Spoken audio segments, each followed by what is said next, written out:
युद्ध चल रहा है, वह क्षेत्र हमारी ऊर्जा आवश्यकताओं का बड़ा केंद्र है। इसकी वजह से दुनिया भर में पेट्रोल और डीजल को लेकर संकट की स्थिति बनती जा रही है। हमारे वैश्विक संबंध, अलग अलग देशों से मिल रहा सहयोग और पिछले एक दशक में देश का जो सामर्थ्य बना है, इनकी वजह से भारत इन परिस्थितियों का डटकर मुकाबला कर रहा है। साथियों, निश्चित तौर पर यह चुनौतीपूर्ण समय है। मैं आज मन की बात के माध्यम से सभी देशवासियों से फिर यह आग्रह करूंगा कि हमें एकजुट होकर इस चुनौती से बाहर निकलना है। जो लोग इस विषय पर भी राजनीति कर रहे हैं, उन्हें राजनीति नहीं करनी चाहिए। यह देश के 140 करोड़ देशवासियों के हित से जुड़ा विषय है। इसमें स्वार्थ भरी राजनीति का कोई स्थान नहीं है। ऐसे में जो भी लोग अफवाह फैला रहे हैं, वे देश का बहुत बड़ा नुकसान कर रहे हैं। मैं सभी देशवासियों से अपील भी करूंगा कि वो जागरूक रहे, अफवाहों के बहकावे में न आए। सरकार की तरफ से जो आपको निरंतर जानकारी दी जा रही है, उस पर भरोसा करें और उसी पर विश्वास करके कोई कदम उठाएं। मुझे हर बार की तरह इस बार भी विश्वास है कि जैसे हमने देश के 140 करोड़ देशवासियों के सामर्थ्य से पुराने संकटों को हराया था, इस बार भी हम सब मिल करके इस कठिन हालत से बहुत ही अच्छी तरह बाहर निकल जाएंगे। मेरे प्यारे देशवासियों, भारत की ताकत यहाँ के कोटि कोटि लोगों में निहित है।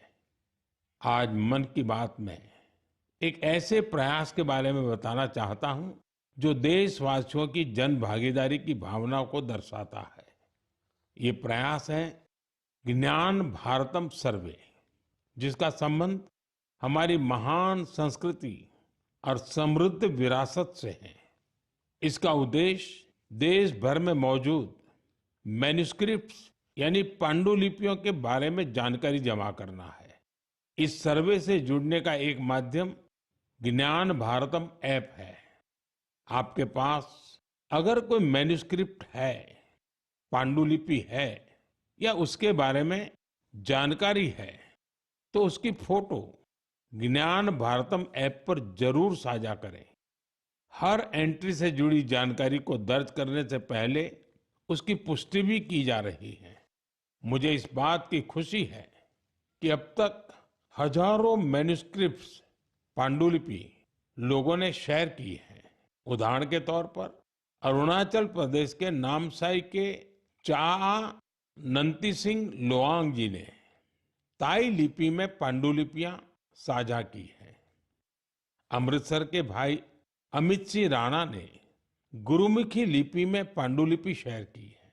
यह हमारी महान सिख परंपरा और पंजाबी भाषा से जुड़ी लिपि है। कुछ संस्थाओं ने पाम लीफ यानी ताड़ के पत्तों पर लिखी मैन्युस्क्रिप्ट दी है। राजस्थान के अभय जैन ग्रंथालय ने कॉपर प्लेट्स पर लिखी बहुत पुरानी पांडुलिपियां शेयर की हैं। वहीं लद्दाख की हेमिस मॉनेस्ट्री ने तिब्बती में बहुमूल्य पांडुलिपियों के बारे में जानकारी दी है। यहाँ पर मैंने कुछ ही उदाहरण दिए हैं। यह सर्वे जून के मध्य तक जारी रहने वाला है। आप सभी से मेरा आग्रह है कि अपनी संस्कृति से जुड़े पहलुओं को सामने लाएं और शेयर करें। मेरे प्यारे देशवासियों, भारत दुनिया का सबसे युवा देश है। देश के युवा की ताकत जब राष्ट्र निर्माण में जुड़ती है तो बहुत बड़ी मदद मिलती है। राष्ट्र निर्माण के इस दायित्व को निभाने में बड़ी भूमिका निभा रहा है मेरा युवा भारत यानी माय भारत संगठन। ये संगठन देश के युवाओं को अलग अलग पॉजिटिव गतिविधियों से जोड़ रहा है। हाल ही में माय भारत द्वारा बजट क्वेस्ट का आयोजन किया गया। इसका मकसद था देश भर के युवाओं को बजट प्रक्रिया और नीति निर्माण से जोड़ना। इससे जुड़ी क्विज में देश भर से करीब 12 लाख युवाओं ने हिस्सा लिया। क्विज के बाद करीब 1,60,000 प्रतिभागियों को निबंध प्रतियोगिता के लिए चुना गया। मुझे इनमें से कुछ निबंध पढ़ने का अवसर भी मिला।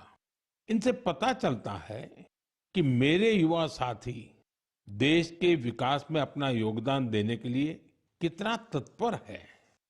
तेलंगाना के सूर्यापेट से कोटला रघुवीर रेड्डी, उत्तर प्रदेश के बाराबंकी से सौरभ बैसवार और बिहार के गोपालगंज से सुमित कुमार ने किसान कल्याण से जुड़े टॉपिक पर लिखा है। पंजाब के मोहाली से आंचल और ओडिशा के केंद्रपाड़ा से ओम प्रकाश रथ ने वुमेन लेड डेवलपमेंट को आगे बढ़ाने के तरीकों पर अपने विचार प्रकट किए हैं। हरियाणा के यमुनानगर से प्रथम बरार ने लिखा है कि ग्रीन और क्लीन भारत ही समृद्ध भारत का मार्ग है। इससे उनकी गहरी सोच का पता चलता है।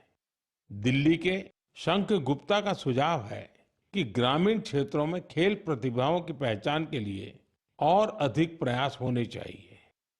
हमारे युवा साथियों ने स्किल डेवलपमेंट और ईज ऑफ डूइंग बिजनेस पर भी अपने विचार साझा किए हैं।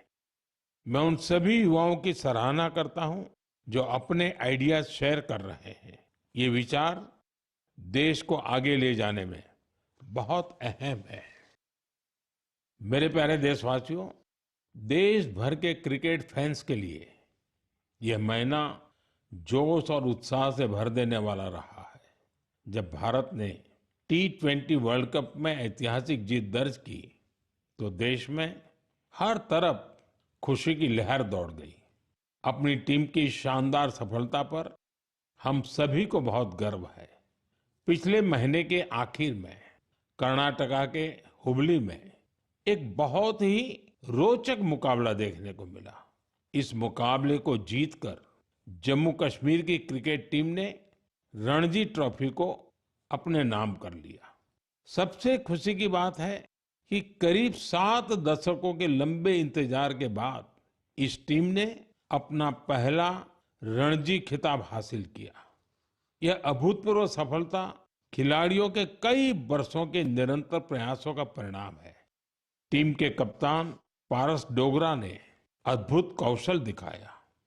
अपने नेतृत्व से इस जीत में उन्होंने अहम योगदान दिया। आज देश में कश्मीर के युवा गेंदबाज आकिब नबी के प्रदर्शन की भी चर्चा हो रही है, जिन्होंने रणजी सीजन में 60 विकेट लिए हैं। इस जीत से टीम के खिलाड़ी और कोचिंग स्टाफ के साथ साथ जम्मू कश्मीर के लोग बहुत रोमांचित हैं। क्रिकेट के मैदान में इस शानदार प्रदर्शन के बाद वहां के युवाओं में खेलों के प्रति उत्साह और बढ़ गया है। आने वाले समय में यह कई युवाओं को स्पोर्ट्स को अपनाने के लिए प्रेरित करेगा। जम्मू कश्मीर के लोगों में खेलों को लेकर गजब का जज्बा रहा है। मुझे खुशी है कि अब यह बड़े खेल आयोजनों का हब भी बनता जा रहा है। खेलो इंडिया विंटर गेम्स के लिए गुलमर्ग तो पहले ही अपनी पहचान बना चुका है। फुटबॉल जैसे स्पोर्ट्स भी यहाँ के युवाओं के बीच काफी लोकप्रिय है। मुझे आशा है कि आने वाले समय में जम्मू कश्मीर के खिलाड़ियों की जीत का यह सिलसिला यूं ही जारी रहेगा। मेरे प्यारे देशवासियों, मैं अक्सर कहता हूं, जो खेलेगा वो खिलेगा। मुझे ये देखकर अच्छा लगा कि हमारे देश के युवा अब उन खेलों को भी खूब अपना रहे हैं जो पहले उतने लोकप्रिय नहीं थे। उत्तर प्रदेश के प्रतिभाशाली एथलीट गुलवीर सिंह ने ऐसे ही एक खेल में कमाल कर दिखाया है। उन्होंने कुछ ही हफ्ते पहले न्यूयॉर्क सिटी हाफ मैराथन में तीसरा स्थान हासिल कर इतिहास रच डाला।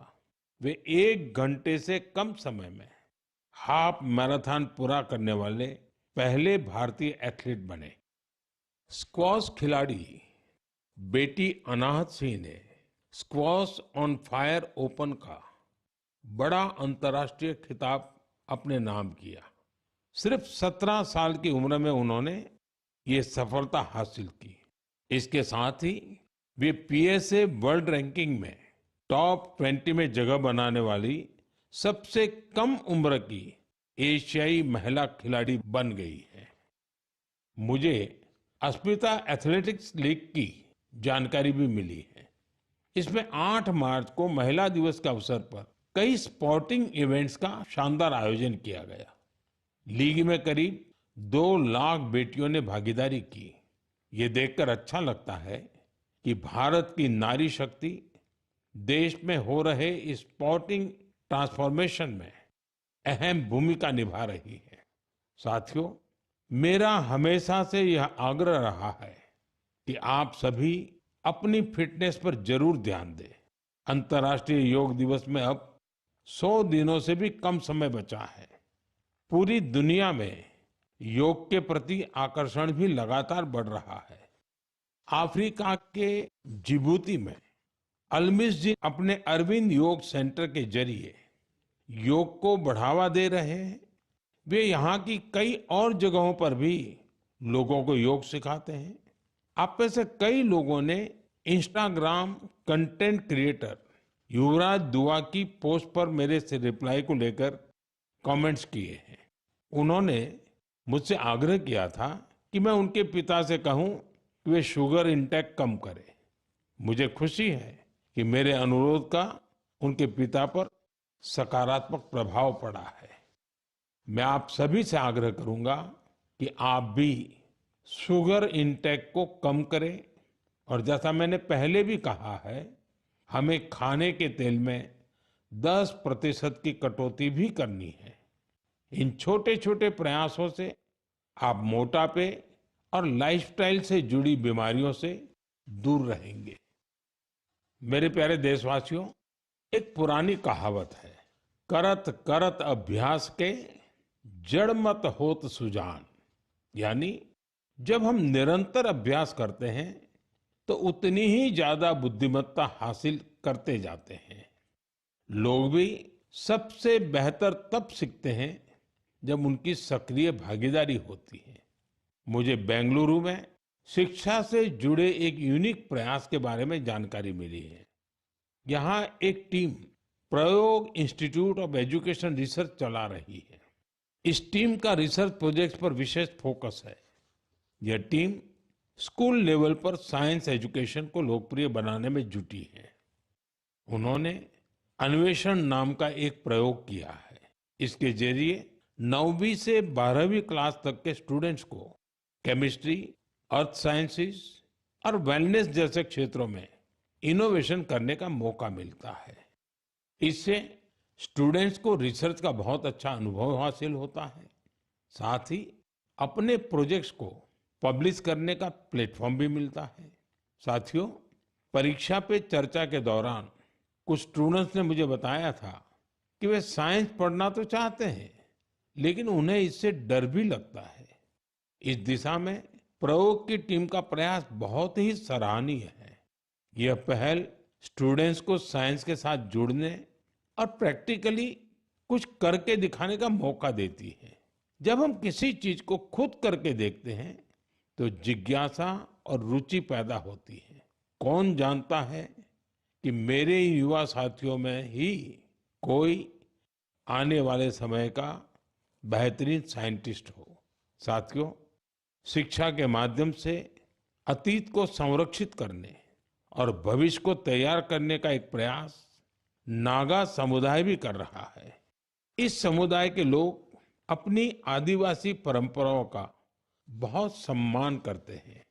वो इस पर गर्व तो करते ही हैं, साथ ही अपनी अप्रोच को आधुनिक भी रखते हैं। नागा ट्राइब्स में मोरुंग लर्निंग की एक पारंपरिक व्यवस्था थी। इसमें बुजुर्ग लोग अपने अनुभवों से युवाओं को पारंपरिक ज्ञान, इतिहास और लाइफ स्किल्स के बारे में बताते थे। समय के साथ यह सिस्टम अब मोरुंग कॉन्सेप्ट ऑफ एजुकेशन में बदल गया है। इसके माध्यम से बच्चों में गणित और विज्ञान जैसे विषयों में रुचि पैदा की जाती है। इसमें समुदाय के बुजुर्ग उन्हें कहानियां, लोकगीत और पारंपरिक खेलों के साथ लाइफ स्किल्स सिखाते हैं। इस तरह हमारा नागालैंड अपनी सांस्कृतिक विरासत को सुरक्षित रखते हुए बच्चों की शिक्षा को आगे ले जा रहा है। आपको भी अपने क्षेत्र में ऐसे प्रयासों के बारे में पता चले तो मुझे जरूर शेयर कीजिएगा। मेरे प्यारे देशवासियों, देश के कई हिस्सों में गर्मियों की शुरुआत हो चुकी है। यानी ये समय जल संरक्षण के अपने संकल्प को फिर से दोहराने का है। पिछले 11 वर्षों में जल संचय अभियान ने लोगों को बहुत जागरूक बनाया है। इस अभियान के तहत देश भर में करीब 50 lakh artificial water harvesting structure बनाए गए हैं। मुझे ये देखकर अच्छा लगता है कि अब जल संकट से निपटने के लिए गांव-गांव में सामुदायिक स्तर पर प्रयास होने लगे हैं। कहीं पुराने तालाबों की सफाई हो रही है, कहीं बरसात के जल को सहेजने के लिए प्रयास किया जा रहा है। अमृत सरोवर अभियान के तहत भी देश भर में करीब 70,000 अमृत सरोवर बनाए गए हैं। बारिश का मौसम आने से पहले इन सरोवरों की साफ सफाई भी शुरू हो गई है। आज मैं आपसे कुछ प्रेरक उदाहरण भी साझा करना चाहता हूँ। ये उदाहरण बताते हैं कि जन भागीदारी से जल संरक्षण का काम कितना व्यापक हो जाता है। साथियों, त्रिपुरा की जम्पुई पहाड़ियों में बसा वागमुन गांव 3000 फीट की ऊंचाई पर बसा है। ये गांव पानी के गंभीर संकट का सामना कर रहा था। गर्मियों के दिनों में गांव के लोग पानी के लिए लंबी दूरी तय करते थे। आखिरकार गांव के लोगों ने बारिश की हर बूंद को सहेजने का निर्णय किया। आज वांगमुन गांव के लगभग हर घर में rooftop rain water harvesting system स्थापित हो गया है। जो गांव कभी पानी की कमी से जूझ रहा था, वो जल संरक्षण की एक प्रेरक मिसाल बन गया है। साथियों, इसी तरह छत्तीसगढ़ के कोरिया जिले में भी एक अनोखी पहल देखने को मिली। यहाँ के किसानों ने एक सरल लेकिन प्रभावशाली आइडिया पर काम किया। यहाँ के किसानों ने अपने खेतों में छोटे छोटे रिचार्ज तालाब और सोख्ता गड्ढे बनाए, जिससे बारिश का पानी खेतों में ही रुकने लगा और धीरे धीरे वह जमीन के अंदर जाने लगा। आज इस क्षेत्र के 1200 से अधिक किसान इस मॉडल को अपना चुके हैं और गांव का ग्राउंड वाटर लेवल बहुत बेहतर हो गया है। इसी तरह तेलंगाना के मंचेरियाल जिले के मुदिगुंटा गांव में भी लोगों ने मिलकर पानी की समस्या दूर की है। गांव के 400 परिवारों ने अपने घरों में सॉकपिट बनाया और वाटर कंजर्वेशन का जन आंदोलन बना दिया। इससे गांव का ग्राउंड वाटर लेवल बेहतर हुआ है। साथ ही प्रदूषित पानी की वजह से होने वाली बीमारियां बहुत कम हो गई हैं। मेरे प्यारे देशवासियों, हमारे मछुआरे भाई बहन सिर्फ समुद्र के योद्धा नहीं हैं, बल्कि वे आत्मनिर्भर भारत के एक मजबूत नींव भी है।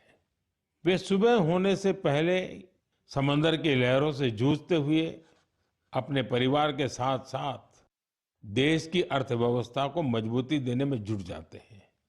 ऐसे मेहनतकश मछुआरों का जीवन आज कई तरह से आसान बनाया जा रहा है। चाहे बंदरगाहों का विकास हो या मछुआरों के लिए बीमा, ऐसी कई पहल उनके बहुत काम आ रही है।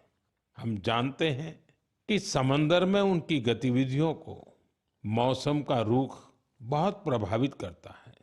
इसे देखते हुए टेक्नोलॉजी के जरिए भी उनकी पूरी मदद की जा रही है। मुझे बेहद खुशी है कि ऐसे प्रयासों से हमारा फिशरीज सेक्टर न केवल समृद्ध हो रहा है, बल्कि कुछ नया करने का जज्बा भी भर रहा है। आज फिशरीज और सीवीड के क्षेत्र में नए नए इनोवेशन हो रहे हैं और हमारे मछुआरे भाई बहन आत्मनिर्भर बन रहे हैं। ओडिशा के संबलपुर की सुजाता भुयान जी एक गृहिणी थी, लेकिन वो कुछ नया करके अपने परिवार की और मदद करना चाहती थी। इसलिए कुछ वर्ष पहले उन्होंने हीराकुंड रिजर्वायर में फिश फार्मिंग शुरू की। शुरुआती दिन उनके लिए आसान नहीं थे। मौसम में होने वाले बदलाव, मछलियों के खाने का प्रबंध और घर की जिम्मेदारियों के साथ संतुलन बनाने में जैसी कई चुनौतियां थी। लेकिन उनका हौसला अडिग था। केवल 2-3 वर्ष के भीतर उन्होंने अपने प्रयास को एक फलते फूलते बिजनेस में बदल दिया। आज उनकी सफलता समुदाय की महिलाओं के लिए उम्मीद की नई किरण बन गई। साथियों, लक्षद्वीप में मिनिकॉय की हावा गुलजार जी की कहानी हमारी माताओं बहनों की अद्भुत संकल्प शक्ति को सामने लाती है। दरअसल वे एक फिश प्रोसेसिंग यूनिट चलाती थी, लेकिन उन्हें लगा कि उनके पास एक अच्छा कोल्ड स्टोरेज हो तो वे और बेहतर कर सकती है। इसलिए उन्होंने कोल्ड स्टोरेज यूनिट लगाने का फैसला किया। आज यही उनकी ताकत बन चुका है। अब वे बेहतर प्लानिंग के साथ कारोबार कर पा रही है। साथियों, देश में आज हर तरफ ऐसे प्रयास हो रहे हैं जो प्रेरित करने वाले हैं। बेलगावी के शिवलिंग सतप्पा हुद्दार ने पारंपरिक खेती से अलग रास्ता चुना। इसके लिए उन्होंने एक पॉन्ड फार्म बनाया। इस कारोबार के लिए उन्हें ट्रेनिंग भी मिली। अब अपने पॉन्ड से मछलियों की बिक्री कर वे अच्छी कमाई कर रहे हैं। वहीं सीवीड की मांग को देखते हुए कई लोगों ने सीवीड कल्टीवेशन को भी अपनाया है। इसका उन्हें बड़ा लाभ भी हो रहा है। मैं एक बार फिर फिशरीज सेक्टर से जुड़े सभी लोगों की सराहना करता हूं। हमारी इकोनॉमी को सशक्त बनाने के लिए उनका प्रयास बेहद प्रशंसनीय है। मेरे प्यारे देशवासियों, जब समाज खुद आगे आता है तो छोटे छोटे प्रयास भी बड़े बदलाव की नींव बन जाते हैं। हमारे देश के अलग अलग हिस्सों में ऐसे कई उदाहरण सामने आ रहे हैं जो हमें यही सिखाते हैं। हाल ही में उत्तर प्रदेश के वाराणसी में एक प्रेरक प्रयास देखने को मिला। वहां एक ही घंटे में 2,51,000 से अधिक पौधे लगाए गए और एक नया गिनीज वर्ल्ड रिकॉर्ड बना। इस प्रयास की सबसे खास बात ये रही कि इसमें हजारों लोग एक साथ जुड़े। छात्र, जवान, स्वयंसेवी संगठन, अलग अलग संस्थाएं, सबने मिलकर इस काम को संभव बनाया। जन भागीदारी का यही स्वरूप एक पेड़ मां के नाम अभियान के दौरान भी दिखता है। इस अभियान के तहत देश भर में करोड़ों पेड़ लगाए गए हैं। साथियों, नागालैंड के चिजामी गांव से भी एक बहुत प्रेरक प्रयास सामने आया है। चिजामी गांव की महिलाएं मिलकर 150 से अधिक वैरायटी के पारंपरिक बीजों को सुरक्षित रख रही है। इन बीजों को एक कम्युनिटी सीड बैंक में संरक्षित किया जा रहा है, जिसे गांव की महिलाएं ही चलाती हैं। इनमें चावल, बाजरा, मक्का, दालें, सब्जियां और कई तरह की जड़ी बूटियां शामिल है। यह एक ऐसा प्रयास है जिसमें ज्ञान भी सुरक्षित है, परंपरा भी जीवित है और आने वाली पीढ़ियों के लिए एक मजबूत आधार भी तैयार हो रहा है। साथियों, आज जब दुनिया जलवायु परिवर्तन जैसी चुनौतियों का सामना कर रही है, तब ऐसे प्रयास हमें यह बताते हैं कि समाधान हमेशा कहीं दूर नहीं होता। कई बार हमारे अपने पारंपरिक ज्ञान और सामुदायिक प्रयास ही हमें सबसे मजबूत रास्ता दिखाते हैं। मेरे प्यारे देशवासियों, आज आप देश के किसी छोटे बड़े शहर में जाएंगे तो एक बदलाव आप जरूर नोटिस करेंगे। आपको बड़ी संख्या में घरों की छत पर सोलर पैनल लगे हुए दिखाई देंगे। कुछ साल पहले तक ये इक्का दुक्का घरों पर ही दिखता था, लेकिन आज पीएम सूर्यघर मुफ्त बिजली योजना का प्रभाव देश के कोने कोने में दिखने लगा है। इस योजना की वजह से गुजरात के सुरेंद्रनगर जिले की पायल मुजपरा के जीवन में बहुत बड़ा बदलाव आया है। उन्होंने सूर्य पहल के माध्यम से सोलर पावर टेक्नोलॉजी की ट्रेनिंग ली और 4 महीने का सोलर पीवी टेक्नीशियन का कोर्स पूरा किया। अब वो एक कुशल सोलर टेक्नीशियन बन गई है। पायल एक सोलर उद्यमी के तौर पर अपनी पहचान बना रही है। वो आसपास के जिलों में सोलर रूफटॉप इंस्टॉलेशन का काम करती है और इससे उन्हें हर महीने हजारों रुपए की आय होती है। साथियों, मेरठ के अरुण कुमार भी अब अपने इलाके में ऊर्जा दाता बन गए हैं। हाल ही में दिल्ली में हुए कार्यक्रम में अरुण कुमार ने हिस्सा लिया था और अपने अनुभव साझा किए थे। उन्होंने बताया था कि वो न केवल बिजली बिल की बचत कर रहे हैं, बल्कि अपनी अतिरिक्त बिजली बेच भी रहे हैं। साथियों, जयपुर के मुरलीधर जी की सफलता भी कुछ ऐसी ही है। पहले उनकी खेती डीजल पंप पर निर्भर थी, जिसमें हर साल हजारों रुपए खर्च होते थे। जब उन्होंने सोलर पंप अपनाया, तो उनकी खेती का तरीका ही बदल गया। अब उन्हें ईंधन की चिंता नहीं रहती, सिंचाई समय पर होती है और उनकी सालाना आय भी बढ़ गई है। सबसे महत्वपूर्ण बात यह है कि अब उनका परिवार साफ ऊर्जा के साथ बेहतर जीवन जी रहा है। साथियों, पीएम सूर्यघर मुफ्त बिजली योजना का फायदा नॉर्थ ईस्ट के इलाकों में भी मिल रहा है। त्रिपुरा में रियांग जनजाति के कई गांव ऐसे थे जहां बिजली की समस्या थी। अब सोलर मिनी ग्रिड के माध्यम से वहां के घरों में रोशनी रहती है। वहां बच्चे अब शाम के बाद भी पढ़ पा रहे हैं, लोग मोबाइल चार्ज कर पा रहे हैं और गांव का सामाजिक जीवन भी बदल गया है। साथियों, देश में सोलर ऊर्जा क्रांति के ऐसे न जाने कितने उदाहरण हैं